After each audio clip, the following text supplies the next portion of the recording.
Hi, I'm Mara Webster with In Creative Company, and thank you so much for tuning into one of our talks today. I'm so thrilled today to be joined by Genevieve O'Reilly, currently starring in the fantastic movie The Dry. And I wanted to talk a little bit about the source material for this, because it is based on a book, and the book, it sounds like, has really in-depth flashback scenes, and there's a lot of flashback scenes in the movie, but I was interested in whether the flashback scenes in the book helped to add more dimension to this character, or if you really just wanted to focus on the pages of the script for this role. Well, I'm glad you like the film. I loved being a part of it. It was a really special piece. I think I was maybe one of the three people who hadn't read the book. So I was sent the script first. So I read the script first. And then I spoke to Rob, our wonderful director, and then I read Jane's book. And then I went back to the script afterwards.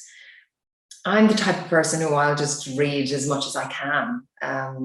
Anyway, before doing anything, I love to read and just pick up little nuggets along the way. So Jane's source material was extraordinary, because within a book, you also get the author's perspective, not just in particular with this in regard to plot, and it is a plot piece because it's a thriller and a mystery, but also in regard to maybe there'll be nuggets in regard to how the character thinks, and I love those. Of course, you might not use all of it, but there'll be moments that you grasp onto or are footholds for me anyway.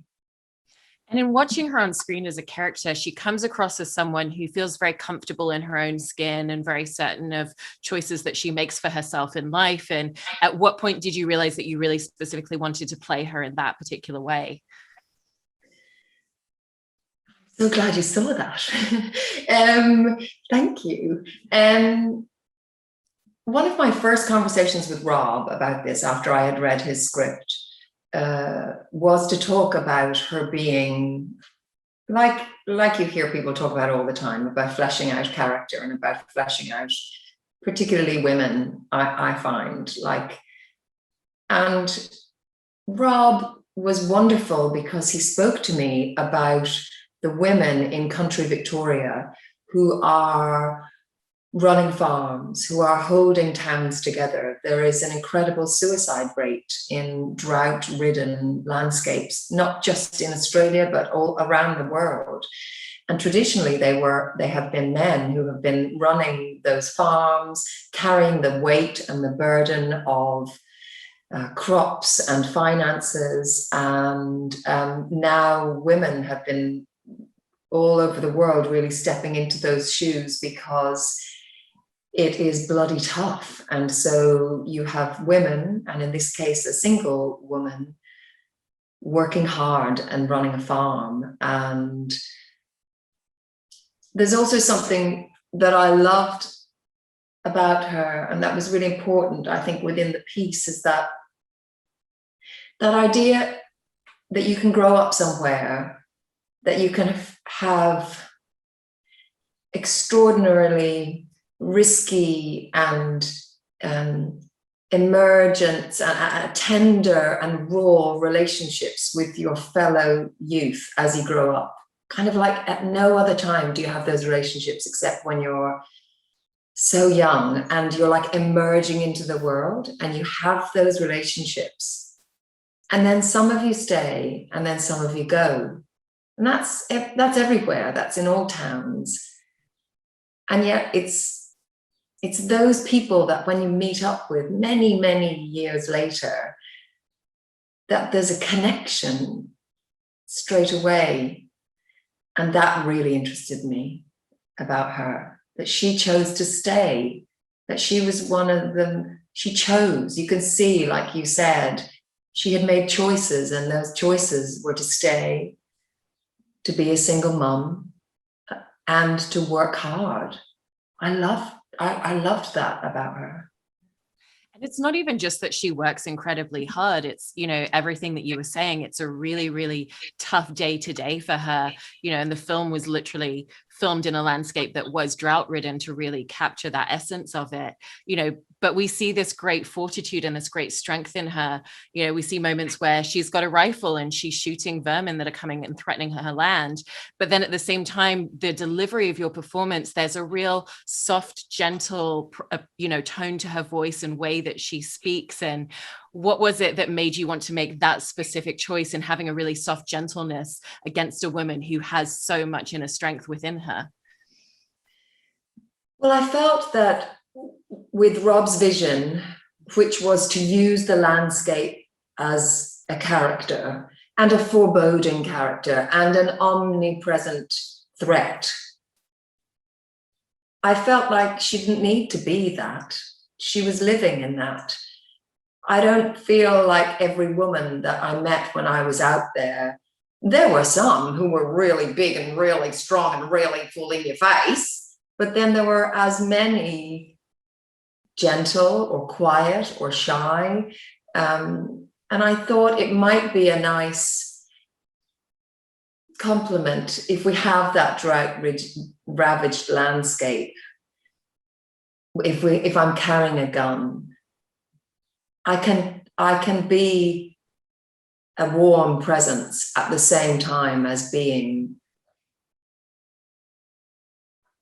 warmth and strength can go together, I think, is what I'm trying to say. And I liked that. I like that you can flirt, that you can have fun, and you can carry a gun, and that you can be really strong at the same time. And you were talking before about that idea of, a small town and a really tight-knit community, and some people stay and some people leave. And in the film, Eric Bana's character, Aaron, is coming back for the first time since he left in 20 years. And there's a shared childhood trauma between the two of them. And it feels like there's moments where your character is saying certain things and talking about things that maybe she doesn't really talk about and hasn't touched upon for years for herself. And so how did the two of you work to build out the really unique specificity of what that relationship is and what that connection is, but bearing in mind that there's been 20 years since they've even seen each other? Eric and I, first of all, Eric's a really lovely actor to work with. He's a very open, very collaborative, very interested. Was very easy to talk character and history with him. And really that's the word that we spoke about. It's having a shared history.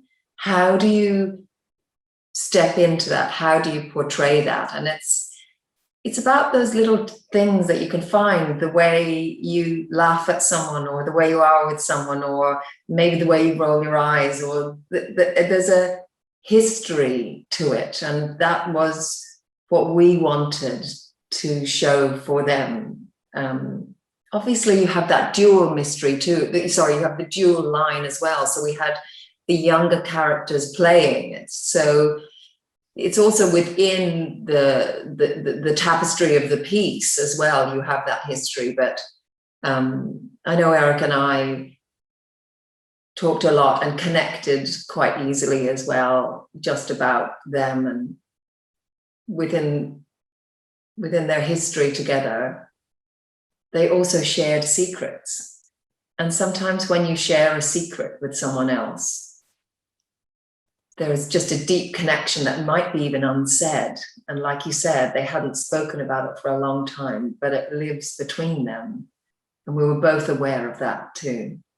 And I love that you just used that phrase of a deep connection unsaid, because there's a couple of really beautiful and complex scenes between the two of you, like the very first moment where they hug and it's the first moment that there's been any sort of physical contact, and then the moment where he comes over to her house as well, and you play those scenes without any dialogue, and yet they both have very different emotional trajectories which capture a lot of conversation in the moment. And do you find that the two of you were having conversations about what you wanted the emotional complexity of scenes like that to be, or did you really just intrinsically find it with each other when you were filming those moments? There's a big kind of section, I think it's in the middle of the film. Forgive me, in my mind, it's in the middle of the film, when he comes to her house and her farm. And it starts off with a bit of play, with a gun, like you said, with her shooting vermin, and there's a bit of banter between them. And then it moves to a seduction almost, and then it moves into a horrendous breakup or misunderstanding or terrible, deeply distressing argument. And so it was almost like a play within a play. That though I felt like that part for me was almost like 3 acts. So we talked about that a lot, and we talked about how to do that where it felt as progressive or as a natural progression as possible. They were all shot in the same 2 days. Like Rob worked it, so we almost did it like a play. Like obviously the location of where we were shooting the rabbits was different, but it was within the same few days that we did that, and so it felt like as close to a play as I've gotten filming, and that really helped. There wasn't a lot of crew there those days, or maybe it just didn't feel like it. So it felt very intimate, those scenes. There was not much breakup. It's not like we were going to trailers and coming back or anything. It was very it was a communal space, and it was a bit. It was. I remember it being quiet, and I remember it being very focused. Both Eric and I just kind of were in it together. Really, it was also I had a buddy. He was there with me. And Eric's also a producer on the film. And then it was also produced by Bruna Papandrea and her company as well. And a lot of, in particular actresses who've worked with Bruna often speak about how she's a producer that really fights for the complexity of female characters. And so in having Eric as your scene partner, also as a producer on the film, and then a producer like Bruna, what was the environment that they really set and created for you? I think the whole set, the whole environment of the set was very welcoming, very open. Everybody who was, I think they created almost like a little town within a town. We used a lot of, there were a number of scenes where we used local townspeople. There's a scene in a restaurant where I go for dinner with Eric's character, and we talk about the past in that. And the girl who was playing the waiter in that, or the young woman who was playing the waiter in that, was from the town. She was wonderful. So it felt embedded in the place. It didn't feel showy in any way. It felt like they were reaching for, all the producers and the creators were genuinely reaching for an authenticity within not only the landscape, but the place, if that makes sense. Yeah. I loved learning that there were local people who were part of the film as well, because that sense of community and, the people that are local to it, that's a character in the film in of itself. And there's a lot of unique aspects that come from that idea of a tight-knit community. And, with your character, even just the act of walking past someone on the street, there's a storied history there because it's such a small, close community where everybody knows everyone.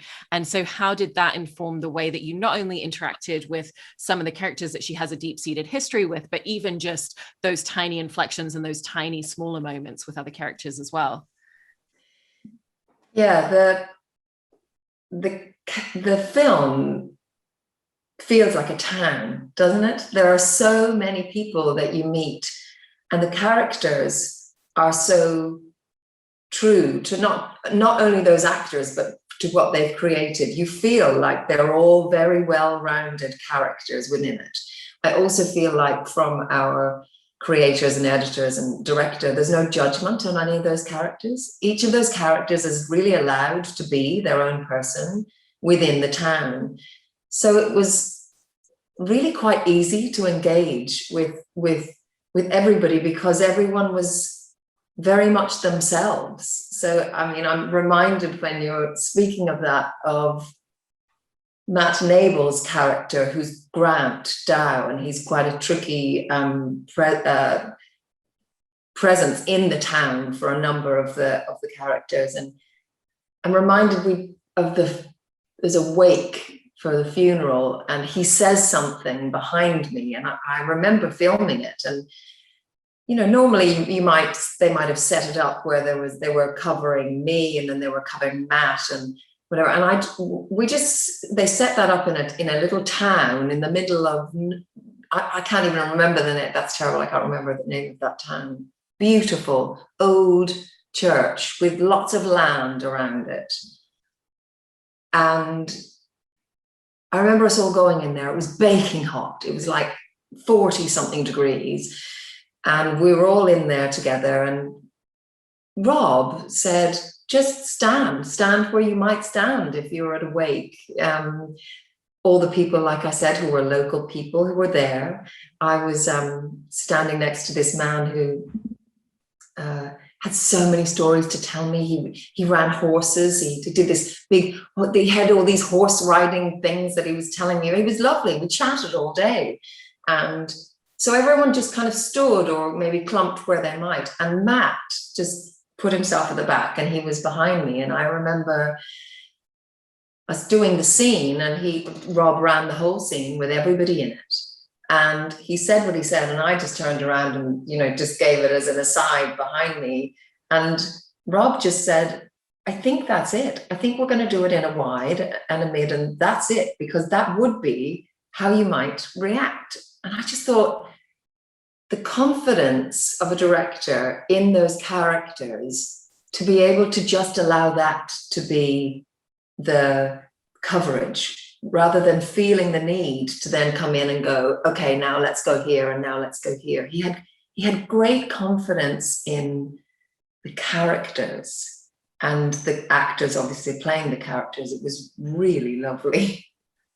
I also feel like there's such an intimacy in the way that he films the characters as well. And, that very first conversation that you have with Eric, there's other people around, but really all we're seeing and all we're experiencing is this connectivity between these two people seeing each other for the first time. And so what are some of the ways in which Rob was always just really focusing in on the intimacy of the characters within a scene in this story, and working with you on that? I remember that scene you're talking about. I remember filming it. It was outside. And he set it up again, like he had everybody there, all the supporting artists. We had the hearse with the coffin in it.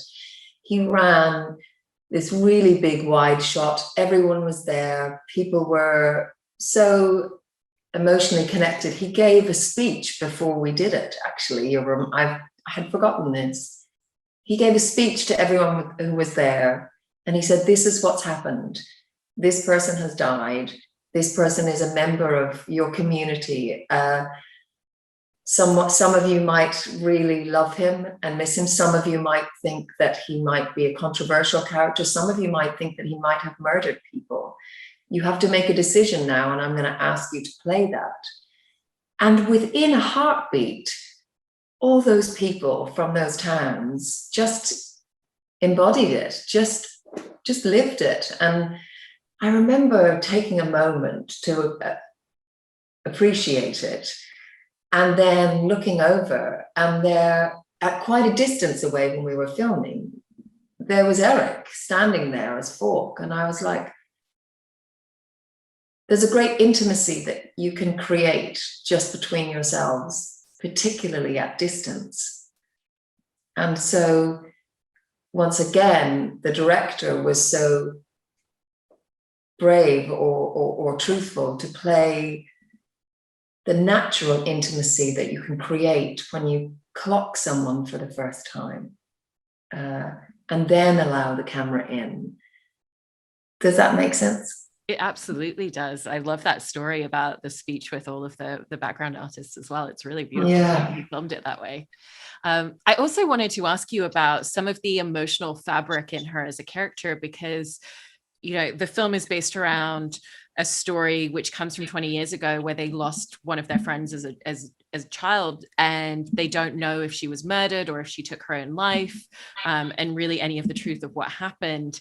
And that's a trauma between all of these characters, but in particular, you know, there was a closeness that your character had with her as well. And so what did that build into the emotional fabric of her for you?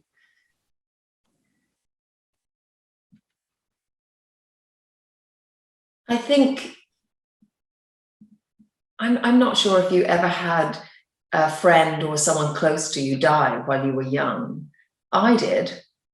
And those people who were gone too soon, live with you, live with me sometimes. You'll remember them or think about them. And I think for Gretchen and Falk and Luke, who had just died, for the four of them, it was so tight-knit. I think they probably learned about themselves through each other. They saw mirrors of themselves with each other, or something to fight against, you know, as you do at that age. And so I think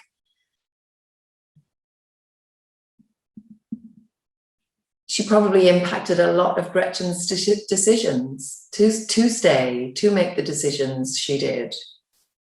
And I think she felt like it felt like to me when we were doing those scenes, that although it was between Gretchen and Falk, there were two other people always there with them, always, that there was four of them, and one of them died early, and because of that, they were all broken. They were all broken at a young age.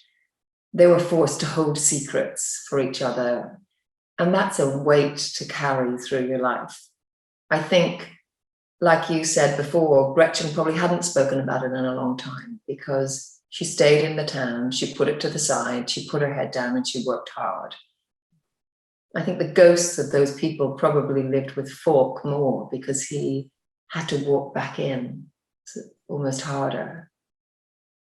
That's a long way of saying, I think Ellie's death was a huge part of Gretchen's emotional fabric, and I recognize that and believe it's part of many of our stories. I think that happens far too often.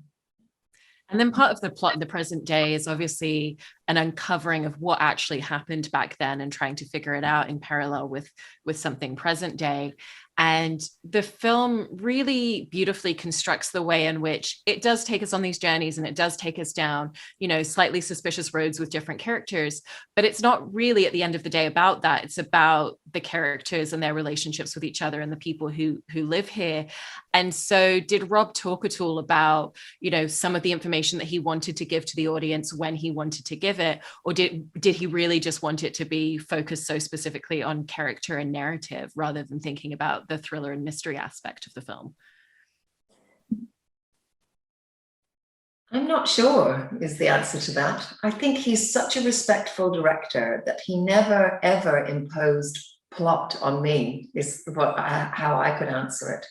He was so interested and engaged with how I saw Gretchen and what we could bring to each scene, that he never imposed a formative narrative upon me. He just allowed for character within my scenes. I mean, saying that, obviously I knew when I was holding the gun what it was in there for. I mean, it is a mystery thriller, so I enjoyed that, and I like within character flirting with things that might be unexpected as well. As an actor, I'm like, well, maybe we push her here for a minute. She might not be that, but she might go there for a minute, like we all do, you know? I also have to ask you about the conditions in which you all shot this film, because the story takes place in a drought-ridden small community, and you filmed it in a location that represented that. And there literally was a drought where there hadn't been rain for, it sounds like maybe months at the point in which you were filming. And so how did that create a really immersive experience in terms of location, but also just logistically? Because I heard that there were things like people having to literally travel water into the places where you were all staying because of the drought being so extreme. It was extraordinary. I spent a lot of my kind of youth in Adelaide, which is in kind of central South Australia. And then I went to drama school up in Sydney, and I cut my teeth as an actor up in Sydney. So I used to catch a bus home, a huge one of those big, coaches home during holidays and whatever. And it was a 24-hour bus ride, and it would go from Sydney, which is kind of over here, down to Adelaide. And then Melbourne is down here in the corner, and it always cut off that bit. I have never been to that part of Victoria before. It's kind of northwest Victoria. So it's this pocket of Australia that I had never been to. I was gobsmacked by its brutality and the reality of the people who are carving out a living from a land that is completely unforgiving when it is drought ridden. I remember standing in this field with Eric. We were waiting for a shot for them to work out something or whatever, and we had a few minutes, and Eric was pacing up and down, and I was kind of walking, and I remember kind of kicking my feet at the ground, and I picked up some dirt, these tiny little things, and I was like, what are these? And I asked someone, I can't remember, I said, do you know what these are? And she said, they're lentils. And I said, what? This was wheat country. This is known as the wheat belt in Australia. And they were farming lentils there because it was essentially just sand. It was extraordinary. We stayed in this, I remember it's kind of, I think it will be imprinted on me forever. We stayed in this little motel outside a town called Warwick-Nabil. I just love that name, especially if you say it in an Australian accent. Warwick-Nabil, I love it. And we stayed there for quite some time. There was this tiny little motel, a little U-shaped motel with a highway kind of along the side of it. And we stayed there. And I remember the ladies who would come to change the bed linen every few days, or the guys running the motel. The different characters that I would bump into while we were staying there, talking to them about their lives and the reality of just how tough it is, meeting wonderful, wonderful people all over those towns. My sister came to visit me, and her favorite thing was that the pharmacy was also the coffee shop, and it was called the Farmacino. And it was just the best. When we went up to Beulah, which was another town, their butcher was also their coffee shop. So there were some towns with the high street, the local street, half of it all closed down because there's just not the communities that were there that are there now that were there before, because it's so tough. Yeah. Well, I mean, congratulations on everything with this film. It's such a beautifully intimate story with really fantastic characters. And thank you so much, Genevieve. Thank you very much.